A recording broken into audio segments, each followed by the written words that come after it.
श्री शिवाय नमस्तुभम दोस्तों, जैसे कि दोस्तों आप सब जानते हो कल है शनिवार का दिन और शनिवार के दिन पड़ रही है नवमी तिथि, जो कि बहुत ही खास और विशेष होती है। बस दोस्तों आपको 7 काले तिल के दाने से अचूक उपाय करना है। यदि दोस्तों आप इस उपाय करते हो ना, तो जो भी आपकी मनोकामना होगी, चाहे वो धन को लेकर हो, व्यापार को लेकर हो, नौकरी को लेकर हो, या फिर आपके जीवन की कोई अधूरी मनोकामना हो जो काफ़ी दिन से अधूरी पड़ी हो, तो इस उपाय करने से आपकी मनोकामना अवश्य ही पूरी हो जाएगी।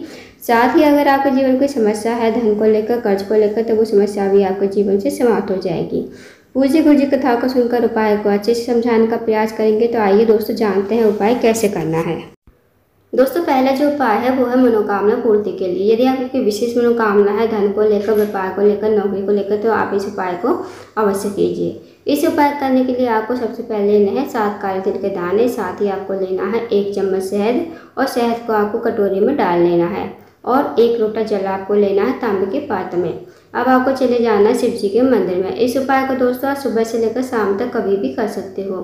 शिव जी के मंदिर में जाकर सबसे पहले आपको 1 लोटा जल शिवलिंग के ऊपर श्री शिवाय नमस्तुभम कहते समर्पित कर देना है। अब जो आपके पास 7 काले तिल के दाने हैं और शहद है, 7 काले तिल के दानों को आपको शहद वाली कटोरी में डाल देना है, और इस कटोरी को आपको हाथ में उठाना है। भगवान से प्रार्थना करनी है कि हे महादेव, मेरी ये मनोकामना है काफ़ी दिन से अधूरी पड़ी है, आप मेरी मनोकामना को पूर्ण करें। तो आपको ऐसी प्रार्थना विनती करते हुए 7 काले तिल के दाने और शहद को एक साथ आपको शिवलिंग के ऊपर समर्पित कर देना है। दोस्तों जब आप शिवलिंग के ऊपर समर्पित करोगे ना, तो आपको उन्हीं 7 काले तिल के दाने से और शहद से अच्छी तरह से लेपन कर देना है शिवलिंग के ऊपर ही। जब आप लेपन करोगे तो आपको श्री शिवाय नमस्तुभम या फिर ओम नमः शिवाय का जाप अवश्य ही करना है। बस आपको छोटा सा विशेष उपाय करना है, करके देखिएगा। जो भी आपकी मनोकामना होगी वो मनोकामना आपकी अवश्य ही पूरी हो जाएगी। आप जानते हैं दोस्तों अगले उपाय के बारे में। दोस्तों अगला जो उपाय है वो है, अगर आपका कोई कार्य है बहुत देर से अटका हुआ है, आप किसी कार्य के लिए बाहर जाते हो लेकिन आपको उस कार्य में सफलता नहीं मिल पाती है, तो आप इस उपाय को अवश्य कीजिए। इस उपाय करने के लिए दोस्तों आपको सबसे पहले लेना है 1 लोटा जल तांबे के पात्र में। साथ ही आपको लेना है 1 चावल का दाना, 1 हरा मूंग का दाना, 1 बेलपत्र, 1 समीपत्र। अब आपको चारों सामग्री देख लेनी है, खंडित नहीं होनी चाहिए। आपको चारों सामग्री लोटे के जल में डाल देनी है। अब आपको इस लोटे के जल को लेकर जाना है शिव जी के मंदिर में। शिव जी के मंदिर में जाकर सबसे पहले आपको उत्तर की तरफ मुड़ कर खड़ा होना है। भगवान से प्रार्थना करनी है कि हे महादेव, मेरा ये कार्य है बहुत दिन से अटका हुआ है, आप मेरे कार्य को पूर्ण करें। तो आपको ऐसी प्रार्थना विनती करते हुए आपको लोटे का जल शिवलिंग के ठीक ऊपर समर्पित कर देना है श्री शिवाय नमस्तुभम कहते हुए। 2 मिनट आपको मंदिर बैठना है, श्री शिवाय नमस्तुभम का जाप करना है, फिर आपको भगवान को प्रणाम करके विनती करके आपको अपने घर पर आ जाना है। तो दोस्तों करके देखिएगा, बहुत ही अचूक विशेष उपाय है। इस उपाय को यदि आप करते हो तो जो भी आपका कार्य अटका हुआ है वो कार्य आपका पूर्ण हो जाएगा। अब जानते हैं दोस्तों अगले उपाय के बारे में। दोस्तों अगला जो उपाय है वो है रोग मुक्ति के लिए। यदि आपके घर में कोई व्यक्ति काफ़ी दिन से बीमार पड़ रहा है, उसकी जो बीमारी है दूर होने का नाम ले रही है, तो आप इस उपाय को अवश्य कीजिए। इस उपाय करने के लिए आपको 1 लोटा जल लेना है तांबे के पात्र में। साथ ही आपको लेनी है 1 बेलपत्र जो कहीं से कटी फटी खंडित ना हो।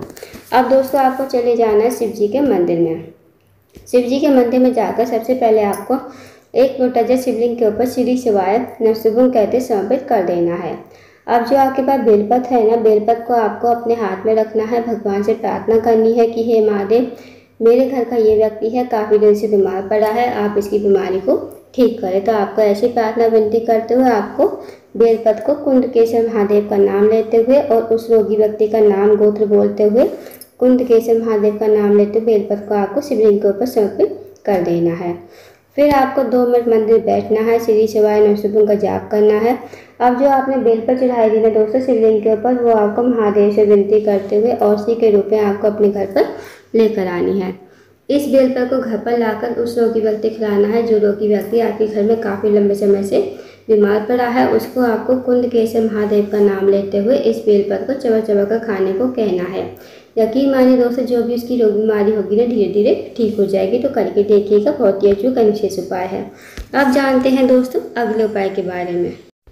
दोस्तों अगला जो उपाय है वो है, अगर आपके जीवन में धन की वृद्धि नहीं है, धन की प्राप्ति नहीं है, माता लक्ष्मी का आपके घर में वास नहीं है, माता लक्ष्मी आपसे रूठी हुई है, तो इस उपाय को अवश्य कीजिए। इस उपाय करने के लिए आपको सबसे पहले लेना है 1 लोटा जल। साथ ही आपको लेने हैं 7 हरे मूंग के दाने और 1 बेलपत्र। अब आपको जो बेलपत्र लोगे और हरे मूंग के दाने लोगे ना, वो देख लेने हैं, आपको खंडित नहीं होने चाहिए। अब आपको चले जाना शिव जी के मंदिर में। शिव जी के मंदिर में जाकर सबसे पहले आपको 1 लोटा जो शिवलिंग के ऊपर श्री शिवाय नमस्तुभ्यं कहते समर्पित कर देना है। अब दोस्तों जो आपके पास बेलपत्र है ना और 7 हरे मूंग के दाने हैं, वो दाने आपको माता सरस्वती के स्थान पर समर्पित करने हैं। माता सरस्वती दोस्तों शिव जी की सबसे छोटी और प्रिय पुत्री है। माता सरस्वती का जो स्थान होता है जलाधारी के बीचों बीच में होता है, नाग देवता की तरह बनी होती है, मोटी सी लाइन होती है। तो वहाँ पर आपको सबसे पहले 7 हरे मूंग के दाने श्री शिवाय नमस्तुभ्यं कहते समर्पित कर देने हैं और बेलपत्र भी आपको माता सरस्वती के स्थान पर ही समर्पित कर देना है। अब जो दोस्तों बेलपत्र की डंडी का मुख होगा ना, वो आपको जलाधारी की तरफ करना है, जहाँ से जल नीचे बहकर गिरता है। पत्ती का मुख करना है आपको शिवलिंग की तरफ। तो इस तरह आपको बेलपत्र समर्पित करना है।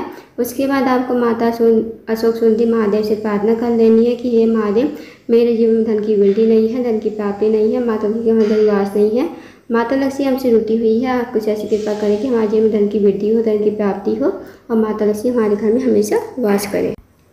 तो आपको ऐसी प्रार्थना विनती करते हुए आपको अपने घर पर आ जाना। तो दोस्तों करके देखिएगा, बहुत ही अचूक विशेष उपाय है। इस उपाय यदि आप करते हो तो जो भी आपकी मनोकामना होगी, धन से जुड़ी समस्या होगी, वो समस्या आपकी हमेशा के लिए दूर हो जाएगी। तो दोस्तों ये थे कुछ विशेष उपाय जो आपको शनिवार के दिन करने हैं। उपाय का अवश्य कीजिएगा। अगर आपको जानकारी पसंद आई हो, वीडियो को लाइक करें, शेयर करें, चैनल को जरूर सब्सक्राइब करें। कमेंट बॉक्स में श्री शिवाय नमस्तुभ्यं हर महादेव जरूर लिखें।